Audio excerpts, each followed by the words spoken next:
The sky isn't just dark tonight, it is bleeding.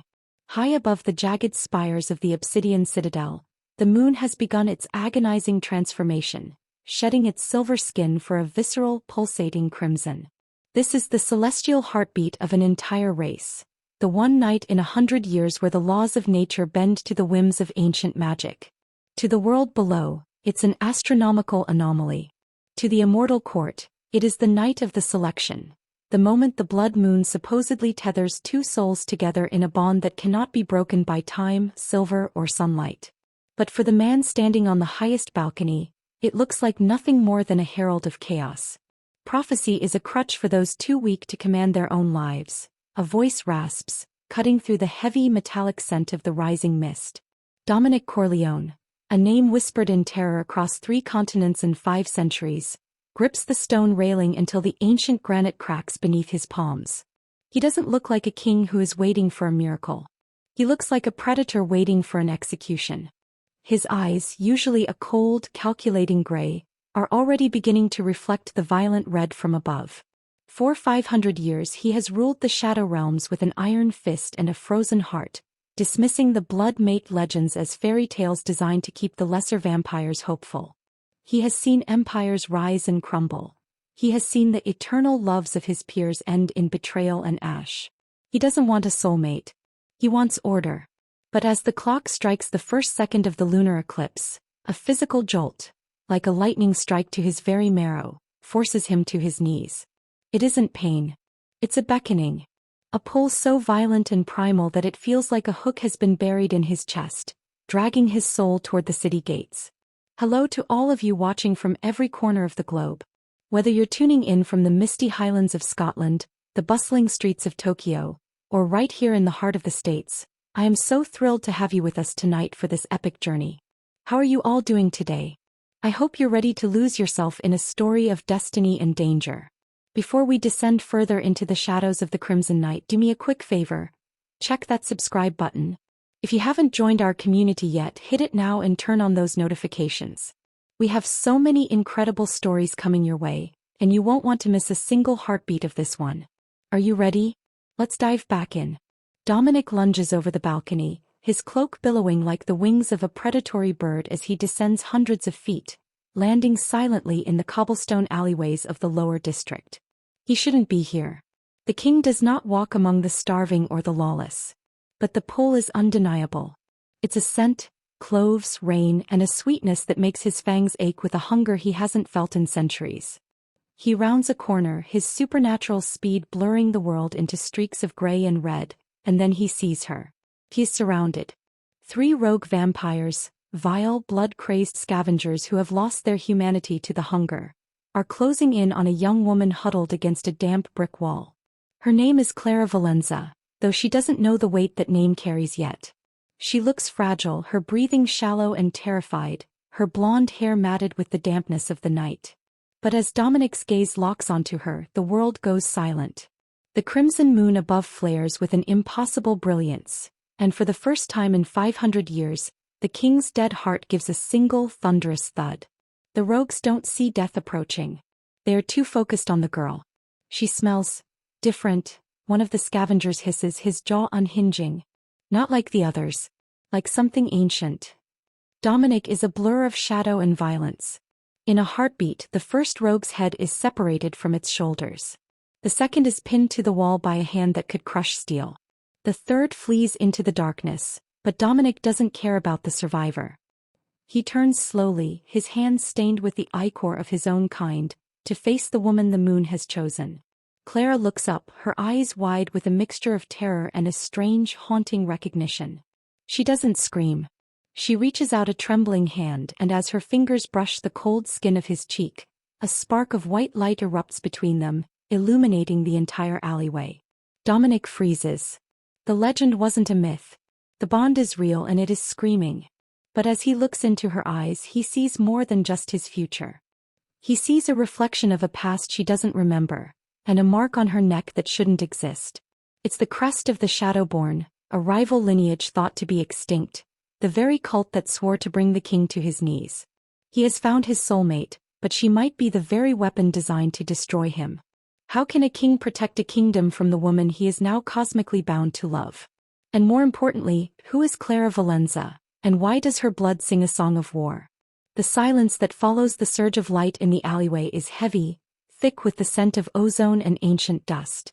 Dominic Corleone stands paralyzed, his hands still hovering near Clara Valenza's throat, not to strike, but because the magnetic pull between them is physically anchoring him to the spot.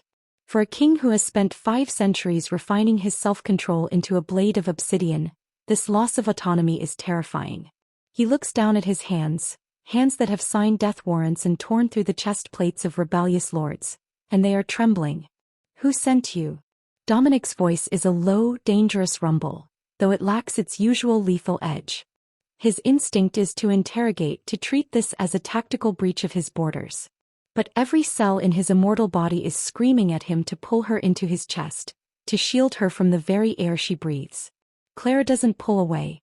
Instead, she leans into the heat of his palm, her breath hitching. I don't know. I was just walking. I've lived in the lower district my whole life, but tonight the air felt like it was humming. I followed the sound. Her voice is like silk over gravel, soft, yet carrying an exhaustion that hints at a life spent in the shadows of the citadel's opulence. As the king studies her, the emotional storytelling of her existence begins to bleed through the telepathic static of the bond. He doesn't just see a girl, he feels her. He feels the bone-deep loneliness of an orphan who grew up in the church-run workhouses, the girl who always felt like a stranger in her own skin. He sees her deepest desire, not gold or safety but belonging. She has spent 24 years looking for a home, never realizing she was waiting for a monster to claim her. But there is a darkness in her too, a fear of her own shadow. Clara has always seen things others couldn't. Flickers of movement in the dark, whispers of a language that sounds like grinding stone. She thinks she's losing her mind. Dominic realizes she has no idea what she is. To her, he isn't a king. He's the first person who has ever truly seen her. You shouldn't be here, Clara, he says, finally finding the strength to step back. The severance of their physical contact feels like a limb being torn off. The blood moon doesn't just wake the heart. It wakes the hunger. My kind, they are not themselves tonight. And you, she asks, her eyes searching his. Are you yourself? Dominic's jaw tightens. He thinks of the grand halls of the Obsidian Citadel, where his supporting cast of immortals awaits his return. He thinks of Victor Sullivan, his oldest advisor and a man who treats the vampire hierarchy like a chessboard. Victor is a creature of cold logic, a vampire who remembers the Great Purge and views any emotional deviation as a fatal flaw. If Victor sees Clara, if he sees the shadowborn mark on her neck, he won't see a queen. He'll see a target. And then there is Elena Drago, the commander of the King's Guard. She is a warrior of unmatched brutality, a woman who has stood by Dominic's side through 3 civil wars. Her loyalty is absolute, but her jealousy is a sleeping viper. Elena has long harbored the ambition to be the queen at Dominic's side, believing that only a warrior could match a king. I am the only thing standing between you and the end of the world, Dominic answers, his eyes flashing a vivid predatory red. Suddenly, the shadows at the end of the alley begin to knit together. A figure emerges, not a rogue but a high-born messenger dressed in the midnight blue silks of the royal court. It's Julian Thorne, a young aristocrat known for his silver tongue and his ability to navigate the treacherous waters of vampire politics. Your Majesty, Julian says, bowing so low his forehead nearly touches the grime of the cobblestones. There is a tremor in his voice. The council is in an uproar. The seers have felt the pulse. They know the moon has chosen. They are demanding to see the consort. Dominic steps in front of Clara, his massive frame completely obscuring her from Julian's view. The protectiveness rising within him is a tidal wave, drowning out his common sense. The council demands nothing from me, Julian. Tell them the king is occupied. They've already dispatched the seekers, sire, Julian whispers, looking up with genuine fear. If you don't bring her to the citadel, they will hunt her. And you know how the seekers collect their prizes. Clara's hand finds the back of Dominic's cloak, gripping the heavy fabric. Dominic? What is he talking about? What am I? The use of his name, without a title, without fear, strikes him harder than any silver stake. He turns to her and for a fleeting second the mask of the tyrant king slips. There is an agonizing vulnerability in his gaze. He sees the life she led, a quiet, lonely existence as a seamstress in the slums, a girl who found beauty in the way the light hit a stray cat's fur, a girl who deserves a life of sunlight and peace. And here he is, about to drag her into a world of blood, ancient feuds and eternal night.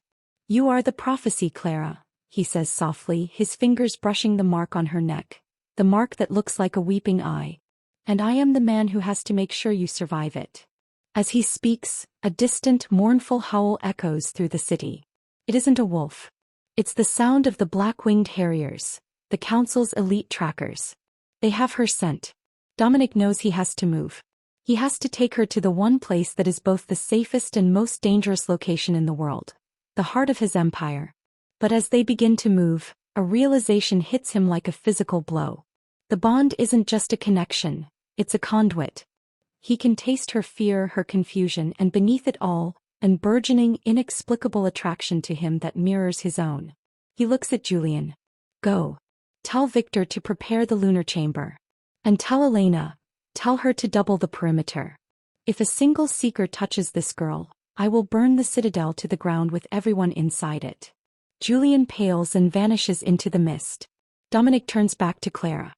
He reaches out and this time she takes his hand willingly. Her skin is warm, so impossibly warm, compared to the centuries of cold he has endured. "Do you trust me?" he asks.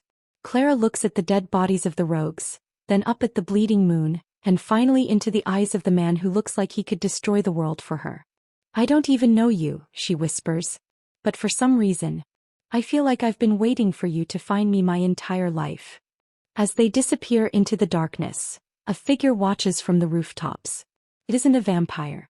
It's a man in a long, tattered duster, his eyes glowing with an artificial, mechanical light. He adjusts a device on his wrist, the screen flickering with Clara's biometric data. "Target identified," the figure says into a comms unit. "The king has taken the bait. Proceed to phase 2.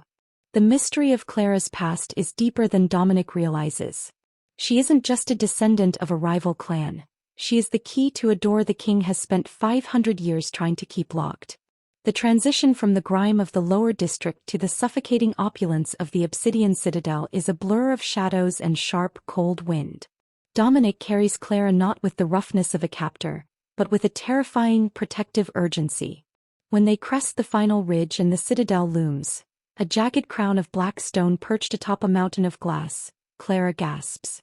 To her it is a monument of fear. To Dominic it is a gilded cage that is suddenly feeling much too small.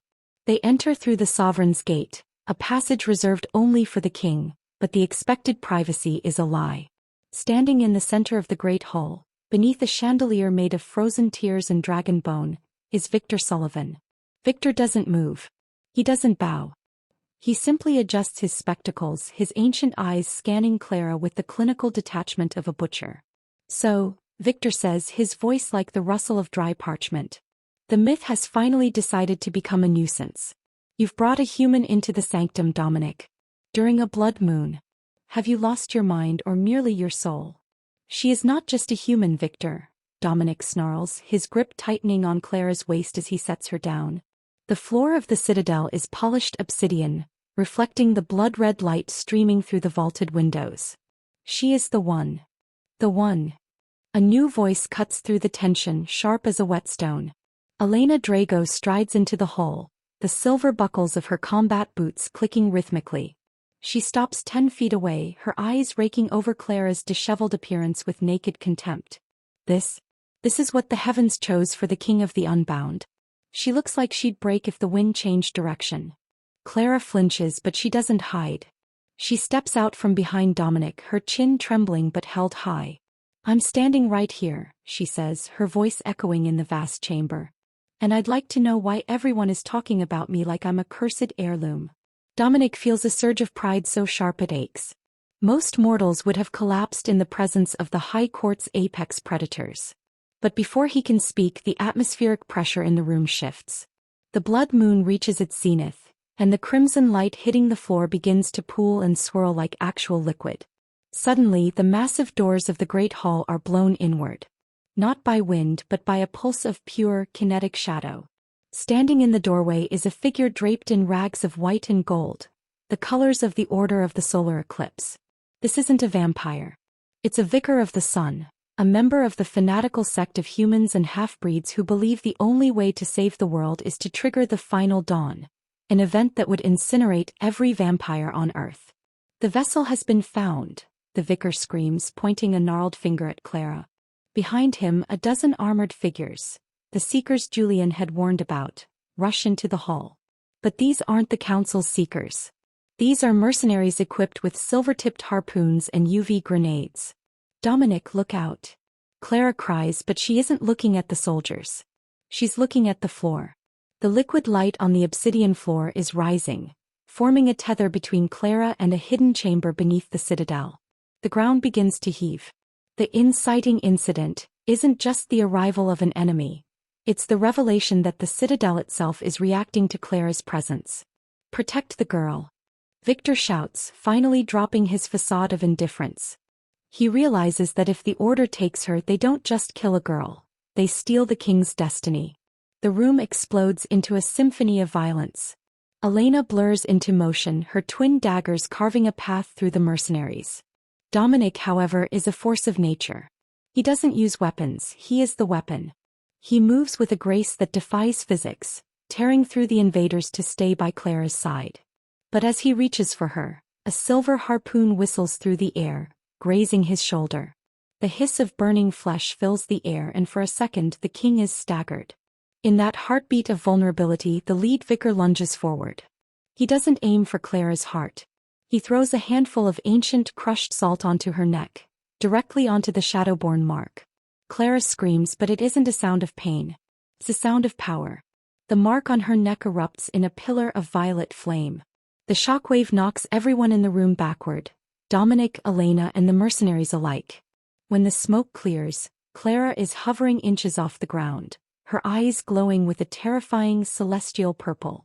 The prophecy is incomplete, she speaks, but the voice isn't hers. It's deep, resonant, and sounds like the choir of 1,000 dead souls. The king has found his mate, but the mate has found her key. She collapses, the light vanishing instantly.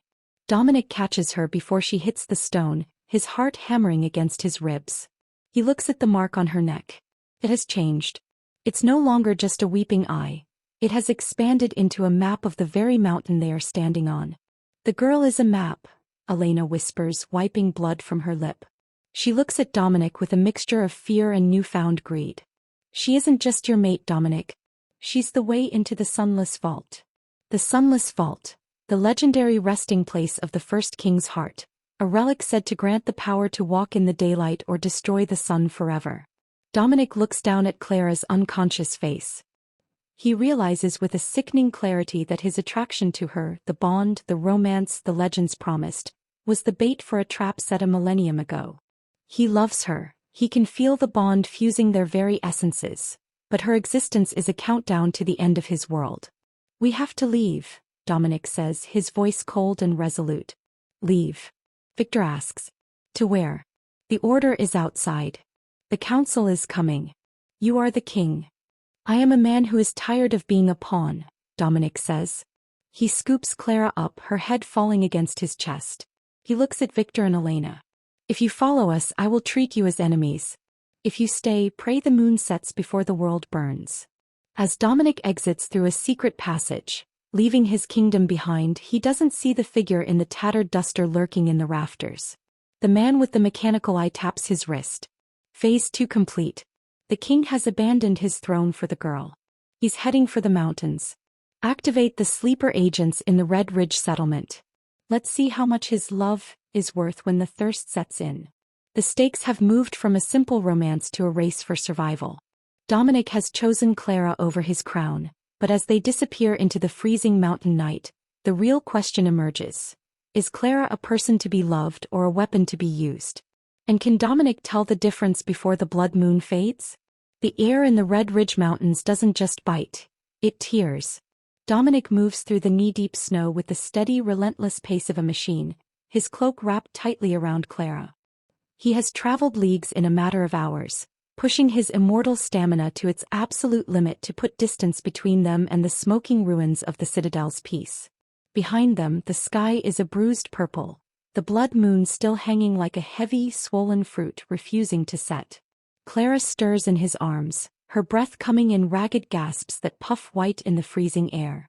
When her eyes flutter open, they are no longer glowing, but they are filled with a depth of sorrow that makes Dominic flinch.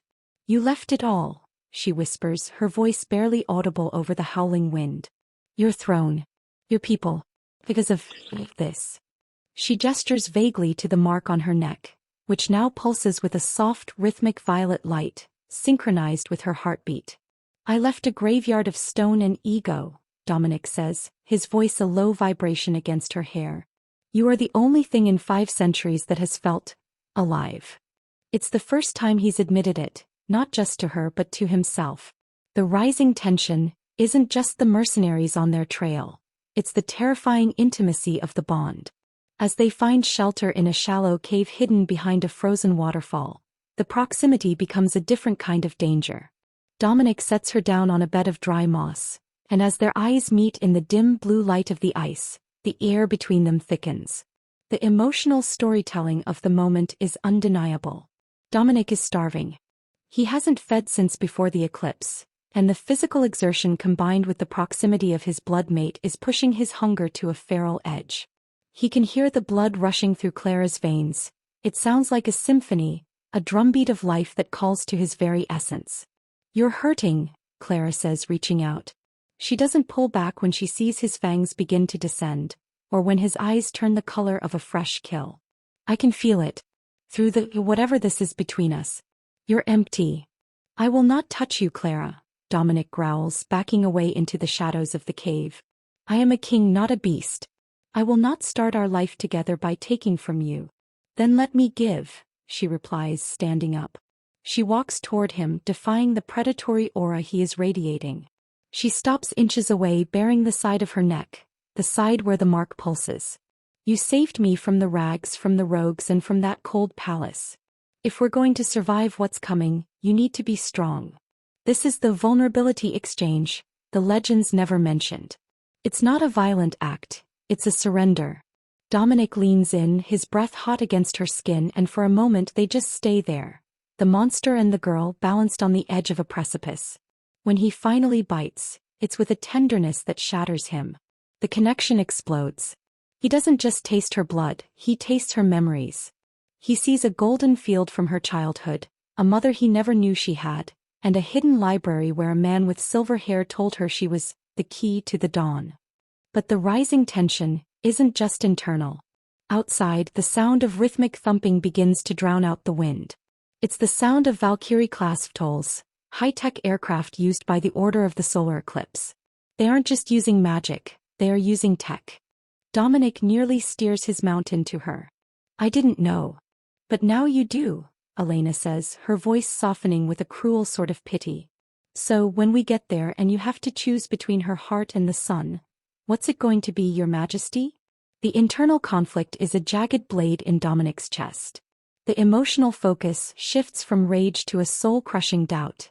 He feels the bond. It's still there, a thin, vibrating wire of Clara's fear and betrayal. She's doubting him. He can feel her heart hardening against him, and it hurts more than the silver harpoon ever did. They reach the entrance to the vault, a massive circular door of star metal embedded in the side of a sheer cliff. The VTOL is already docked, its landing struts hissed into the snow. Dominic leaps from his mount before it even touches the ground. He hits the snow running, his fangs fully extended, his eyes a terrifying lightless black. He tears through the perimeter guards like they are made of paper, but he stops dead when the vault door groans open. Inside, the chamber is filled with a soft, bioluminescent glow. In the center stands an altar of translucent crystal. Clara is strapped to it, her eyes wide and wet with tears. Jack Reacher stands behind her, a jagged, obsidian dagger held over her chest. "Right on time, King," Jack says. "The moon is at its darkest. The vault is hungry. You have 2 choices. You can use your blood to open the door and save the girl, but you'll lose your immortality and become a mortal man, destined to die in a few short decades. Or you can let me finish the ritual." She dies, the vault opens and you become the Daywalker. The king of everything. Dominic looks at the altar. He looks at the key he was supposed to love. He sees the mark on her neck pulsing with a violent, dying light. Dominic. Clara whispers, and the shared vulnerability of the moment is agonizing. Is it true? Am I just a battery to you? Dominic steps forward, ignoring the guards leveling their rifles at him. He looks at her, really looks at her, beyond the prophecy, beyond the mark, beyond the blood. He sees the girl who liked the way light hit a stray cat's fur. I have ruled for 5 centuries, Clara, Dominic says, his voice breaking. And I cannot remember a single day of it that was worth as much as the hour I spent with you in that cave. I don't want the sun. I don't want the world. He turns to Jack Reacher, and the passion and determination in his gaze is so intense the mercenary actually flinches. I want her, Dominic says. But as he moves to strike, the game-changing twist occurs. The mark on Clara's neck doesn't just pulse. It explodes in a wave of gravitational force. The crystal altar shatters. The Shadowborn power wasn't a sacrifice, it was a seal. And by bringing her to the vault, Jack hasn't prepared a ritual, he's unlocked a prisoner. From the depths of the vault, a voice, ancient, cold, and sounding exactly like Dominic's, echoes through the chamber. Finally, the voice says, "The king has brought me the blood of the chosen. Now move aside, little brother. I've been in the dark for 1,000 years and I'm very, very hungry." Out of the shadows of the vault steps a man who looks identical to Dominic, but his skin is translucent, and his eyes are the color of a dying star. This is Lucius Corleone, the first king the man history said was dead. The midpoint revelation is complete. The prophecy wasn't about a mate. It was about a resurrection. And Dominic hasn't been protecting his lover. He's been unknowingly delivering the fuel for his own replacement. The air in the sunless vault doesn't just turn cold. It turns dead. The arrival of Lucius Corleone, the first king, acts as a psychic vacuum, draining the warmth from the room and the hope from the air.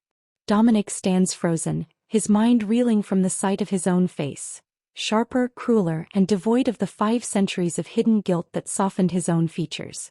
"Brother," Lucius sneers, his voice sounding like 2 gravestones grinding together. "You look diminished. Is this what the Corleone line has become? A romantic pup whimpering over a vessel?" Dominic doesn't answer with words. He lunges. But Lucius moves with a speed that makes Dominic look like he's underwater. With a flick of his translucent hand, Lucius sends a wave of pure kinetic shadow crashing into Dominic's chest. The impact sends the king flying backward, slamming into the jagged stone walls of the vault.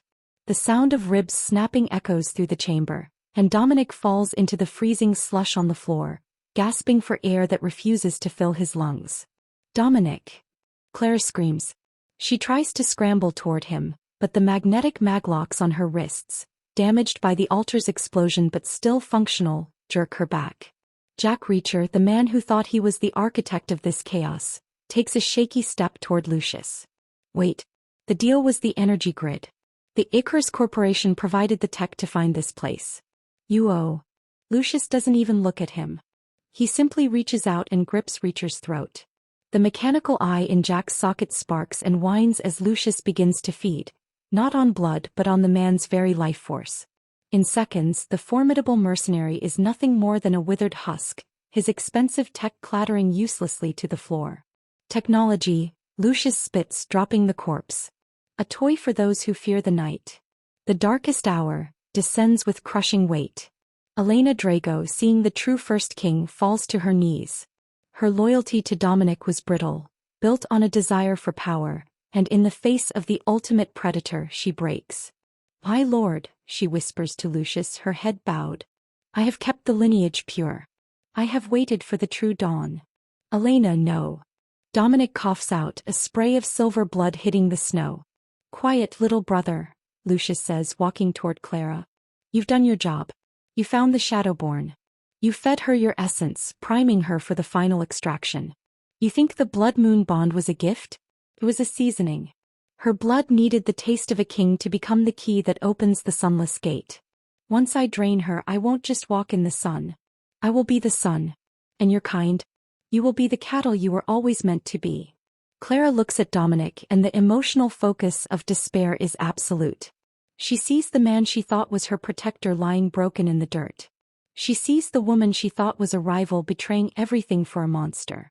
And she realizes that every step of her life, from the orphanage to the alleyway, was a path paved by ancient manipulation. "I'm sorry," she whispers, her voice breaking.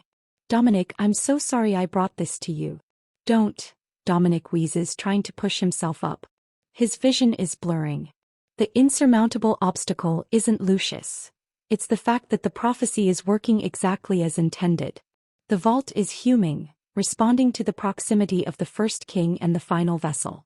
The ground begins to tremble as the sunless gate, a massive circular seal behind the altar, begins to glow with a sickly necrotic yellow. Lucius reaches Clara. He doesn't use a knife. He places his hand over the mark on her neck, and the violet light begins to bleed into his skin, turning his translucent flesh into a bruised, terrifying purple. Clara's eyes roll back. The life is being pulled out of her second by agonizing second. Dominic watches, paralyzed by the shadow magic pinning him to the wall. He feels the bond fraying. The thin silver wire that connected his soul to hers is turning black, dissolving into ash.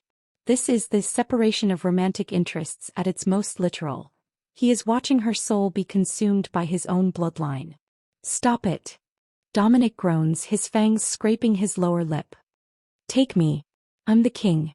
Take my life instead." "You have nothing I want, Dominic," Lucius laughs, the sound echoing in the vaulted ceiling. "You gave everything to her.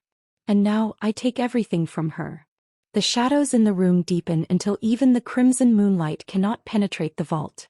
The situation appears hopeless. The order is dead outside, the council is in ruins, the king is broken, and the key is dying. As Clara's heart begins to slow, thud, thud, thud, Dominic closes his eyes. In the darkness of his own mind, he sees that golden field from Clara's memory. He sees the little girl who found beauty in the light. And he realizes that if he lets her die, the sun will never rise on a world worth living in. But how do you fight a god of the night when you are bleeding out in the dark? This is the moment, guys. The absolute lowest point for our heroes. Do you think Dominic has one last trick up his sleeve, or is the first king truly unstoppable? If you're holding your breath like I am, let me know in the comments. And if you want to see if love can actually survive this nightmare, make sure you've hit that subscribe button. The darkness in the sunless vault is not a mere absence of light. It is a weight, a physical entity that crushes the lungs and silences the soul. But in the center of that void, the turning point begins not with a roar but with a whisper. As Clara's life force begins to drain into Lucius, the bond, the thin blackened wire of their connection, doesn't snap. Instead it undergoes a violent alchemy. Dominic, lying broken against the stone, realizes that the prophecy was a two-way street. If Lucius can use the bond to drain the vessel can use the bond to anchor the king. "Clara." Dominic's voice isn't a groan anymore. It's a command. Within the psychic landscape of the bond, Dominic finds her. He sees her fading light, a small flickering candle in a hurricane of Lucius's ancient hunger. He doesn't try to pull her back, he pushes himself into her. He offers his 5 centuries of cold, hard-won resilience as a shield. "Take it," he whispers through the connection. "I am the king of the obsidian citadel. My heart is stone, my blood is shadow. Take my strength and make it yours." The inner strength of the protagonist ignites. Clara's eyes, which had gone dull and gray, suddenly snap open. They aren't glowing with the stolen violet of the Shadowborn anymore. They are burning with the steady silver-gray fire of Dominic's own eyes. The crucial realization hits Lucius like a physical blow. He isn't just feeding on a human. He is trying to swallow a king who is refusing to be digested. "What is this?" Lucius snarls, his hand beginning to smoke where it touches Clara's neck. "You would give your soul to Immortal." "She isn't just immortal," Dominic says, his voice gaining a terrifying, resonant depth. He begins to stand, his broken ribs knitting together with a sickening crunch as his adrenaline and the bonds surge force his body into an impossible recovery. "She is my choice. And I am her protector." The romantic interests reunite, not with a kiss, but with a shared surge of power. Clara reaches up and grabs Lucius's wrist. The maglocks on her arms shatter, not from brute force but from the sheer output of energy. You've spent 1,000 years in the dark, Lucius, Clara speaks, her voice layered with her own softness and Dominic's steel. You've forgotten what it's like to have something worth fighting for. At that moment, the key to solving the conflict is revealed. The sunless vault wasn't built to house a weapon or a heart. It was built as a mirror. It amplifies whatever soul is presented to it. Lucius presented a void of hunger, and the vault responded with necrotic decay. But Dominic and Clara are presenting a unified front of sacrifice and love. The sickly yellow glow of the sunless gate begins to shift. It turns into a brilliant, blinding white, the color of a star being born. No! Lucius screams, recoiling as the light of the true dawn begins to sear his translucent skin. The gate is mine. I am the first. You were the first to fall, Dominic says, stepping forward into the light. He reaches Clara, and this time when their hands lock, the shockwave is enough to throw Elena Drago and the remaining guards against the far walls. The turning point is complete. The despair of the darkest hour has been burned away by the realization that their bond wasn't a trap. It was the only weapon capable of hurting a creature that has no heart. Elena looks up, her eyes wide with terror and a sudden, stinging regret. Dominic, I didn't know. I didn't think love could. Save your breath, Elena, Dominic says, his eyes fixed on Lucius. The moon is setting. And the sun is finally coming for us all. The final confrontation is set. The vault is no longer a tomb. It is a stage for the ultimate battle between a past that refuses to die and a future that is finally ready to begin. Can you feel the shift? The tide has turned, but the danger is far from over. How do you think Dominic and Clara will finally take down the first king? Drop your theories in the comments. I love reading how you guys predict these twists. And if you're rooting for our couple to make it through the dawn, hit that subscribe button right now so you don't miss the epic climax. The sunless vault is no longer a silent tomb. It has become a screaming cathedral of light and shadow. The sunless gate, now a roaring vortex of solar energy, threatens to tear the mountain apart. Lucius Corleone, his skin blistering and peeling back to reveal a skeletal framework of pure darkness, howls in a voice that sounds like the tectonic plates shifting. You think this is victory? Lucius roars, his hands clawing at the air as he tries to siphon the escaping light. If I cannot rule the dawn, I will ensure it burns everything you love to ash. I will collapse the vault and bury your destiny beneath 1,000,000 tons of stone. Dominic doesn't flinch. He stands in the center of the storm, his cloak shredded, his skin glowing with the borrowed radiance of the bond. Beside him, Clara Valenza is no longer the trembling girl from the slums. Her blonde hair is whipped by the gale and her eyes are steady, fixed on the monster that tried to steal her soul.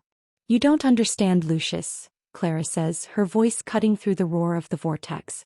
The Shadowborn were never just vessels. We were the guardians of the balance.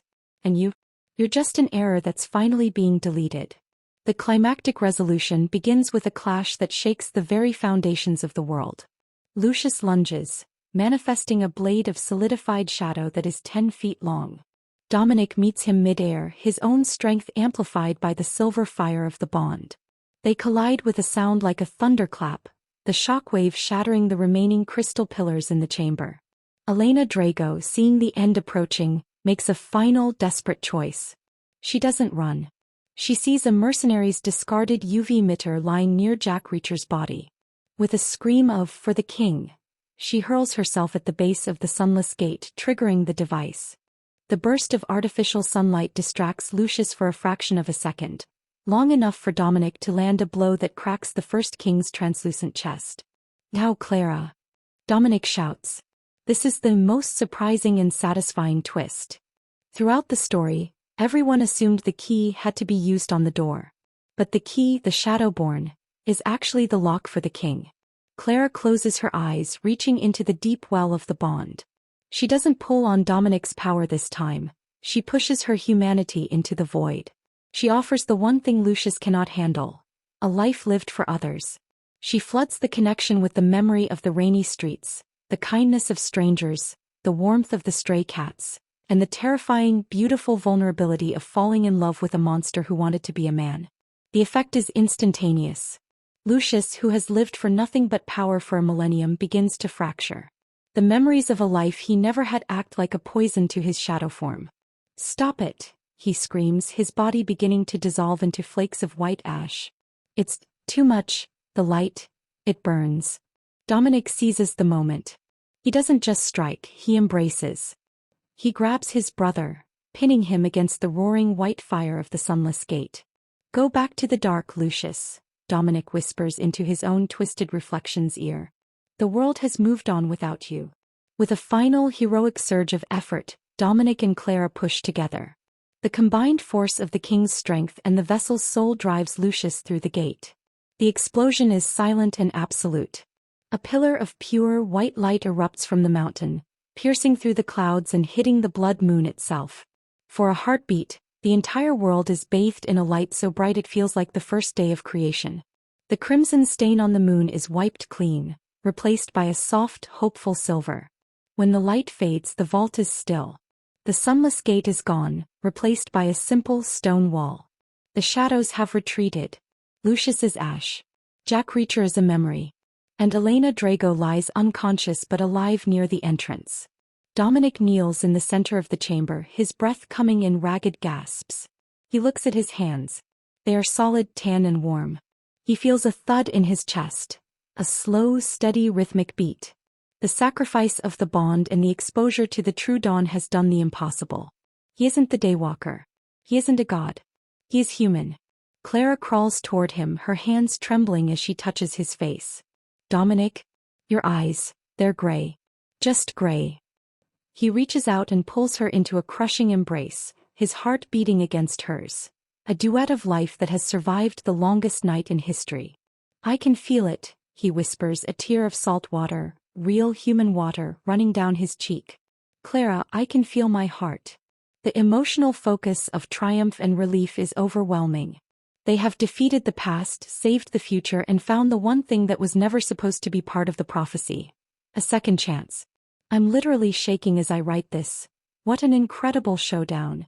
Our king chose love over power, and the result was more than anyone expected. Did you see that human transformation coming? Tell me your thoughts in the comments. And if you're as happy for Dominic and Claire as I am, show some love to the channel by hitting that subscribe button. We have one more part to go to see how their new life begins. The sun doesn't rise with a roar. It rises with a promise. As Dominic and Clara emerge from the shattered entrance of the mountain vault, the first rays of dawn begin to crest the red ridge peaks. For the first time in half a millennium, Dominic doesn't hiss in pain. He doesn't feel his skin begin to blister or his soul begin to shrivel. Instead, he stands still, letting the golden warmth wash over his face. He closes his eyes, savoring the prickle of heat on his eyelids and the scent of pine and melting snow. He is no longer a king of shadows. He is a man standing in the light. Beside him, Clara leans her head against his shoulder. The violet mark on her neck has faded into a faint, silvery scar, a reminder of the war they won, but no longer a beacon for ancient hungers. The character growth is visible in every line of her posture. She is no longer the girl fleeing through the alleys of the lower district. She is a woman who stared into the eyes of a god and didn't blink. "What happens now?" she asks softly. "The citadel is in ruins. The order is gone. The world woke up today and it has no idea how close it came to ending." Dominic looks down at her, his gray eyes clear and full of a peace he never thought he'd deserve. "The world will move on, Clara. It always does. But for the first time in 500 years, I don't have to watch it from the sidelines. We can go anywhere. We can be anyone." Behind them, Elena Drago emerges from the shadows of the cave. She looks diminished, her armor dull and her pride shattered. She stops several feet away, unable to meet Dominic's gaze. "The survivors of the guard are gathering at the northern pass," Elena says, her voice low. They don't know you're human, Dominic. They are waiting for their king to lead the reconstruction." Dominic looks back at the jagged spires of the citadel in the distance. He thinks of the cold throne, the endless politics, and the weight of a crown that cost him his soul. Then he looks at Clara. "Tell them the king died in the vault," Dominic says firmly. "Tell them a new era has begun and they must learn to rule themselves. I've given enough of my life to that stone chair." Elena looks up, a flicker of genuine respect, and perhaps a touch of envy, crossing her face.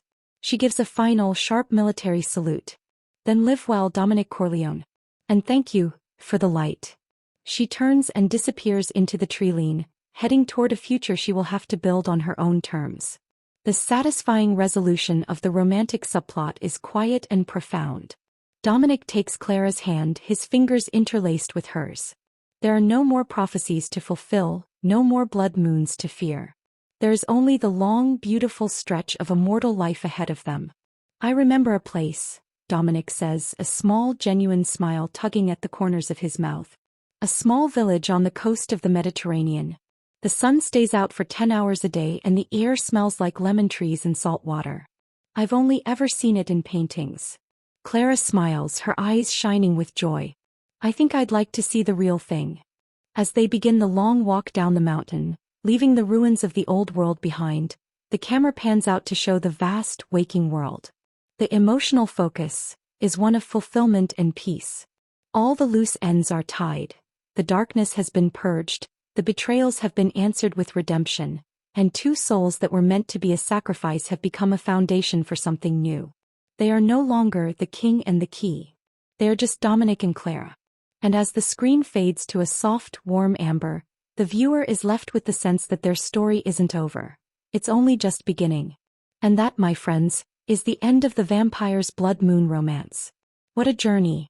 From the dark alleys of the citadel to the burning light of the sunless vault, we've seen that no destiny is set in stone when you have the courage to choose love.